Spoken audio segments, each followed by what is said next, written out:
Wallahi, I've read it many times. It always brings tears to my eyes when I remember my beloved Prophet sallallahu alaihi wasallam. This place which he had gone to was Al-Ta'if. It's a common place known in Saudi Arabia today.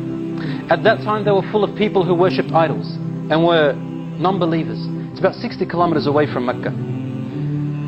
So he went on that journey with his freed slave.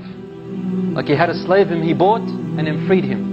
That was a common practice of the Prophet sallallahu alaihi wasallam. And he ordered and advised his companions to do the same thing. Buy slaves and free them. So he freed his slave named Zayd ibn Harith. And they went out to Al-Ta'if.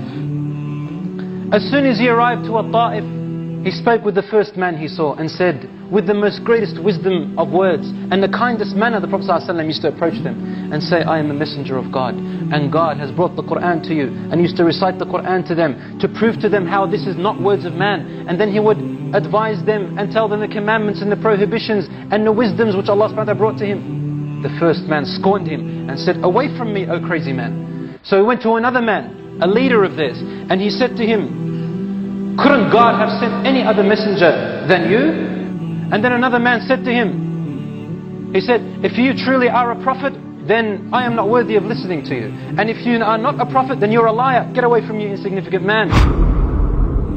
Scorns after scorns, until finally he stayed there for more than 7 nights, 10 days, more than 10 days, calling the people and trying to address them, wallahi, with his full heart, trying to save them. So they got sick of him. Not one of them responded, not one. They got so sick of him that they wanted to exile him and throw him out. He was an unwelcome guest.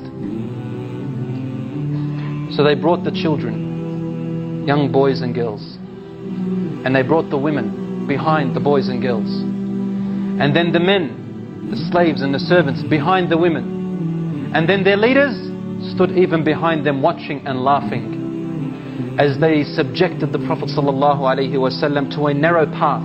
Imagine now a line on this side and a line on this side. Boys and girls, women at the back, servants and peasants on the other side, and they're all throwing rocks at you, spitting at you, throwing dirty material, filthy, impure things at your face, at your legs, and swearing at you in a land which is so strange to you, and you don't know anyone there, and you've come to them with a true message. All you're doing is just inviting and saying pure words of kindness, and you haven't harmed anyone, and this is the way you've been treated. The Prophet ﷺ was Zayd, walking between these two lines. They threw the filth at him ﷺ until his legs began to bleed on both sides. And Zayd ibn Harith tried to protect him, and he was injured in his head and the blood was seeping from him, subjecting him to a few kilometers down, almost about 2 kilometers. All on his side, children, women spitting at him, cursing him, abusing him, laughing at him, pointing at him. Sallallahu alayhi wa sallam. Almost a 42 or 43-year-old man. Until finally, at that time, very tired and exhausted, he sought refuge in one of the numerous gardens. He sat tired beneath one of the trees of the gardens, and the people left him. But Allah subhanahu wa ta'ala sent 2 sons of Rabi'ah, and they felt a bit of remorse for this man. So they said to their servant, they had a slave, a Christian slave, and his name was Addas. Said, go and take this tray of grapes to that man. We feel sorry for him. So Addas, the Christian slave, went to the Prophet ﷺ, and he gave him the grapes. Then the Prophet ﷺ said some words which shocked Addas. He said, Bismillah.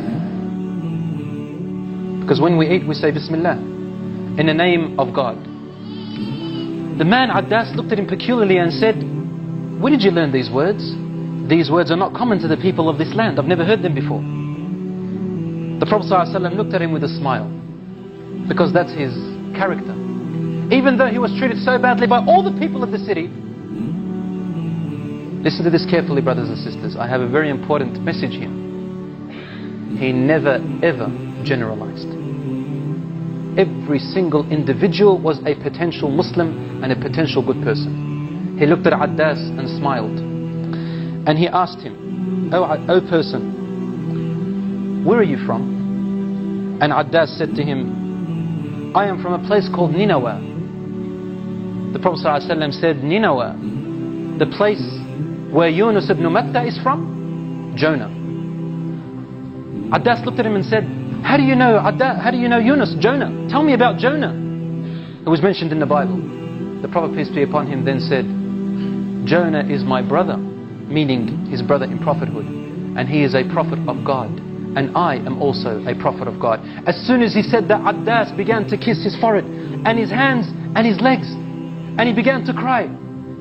His leaders who were looking at him, they raced up to him and said to him, Addas, come back here, come back, what are you doing? They brought him back and they said to him, don't follow him, your religion is better than his religion. Don't get stung by him. And Addas looked at them with crying face, and he said to them, Wallahi, by God, because that's what they used to say, no man knows what this man knows about Jonah except for another prophet.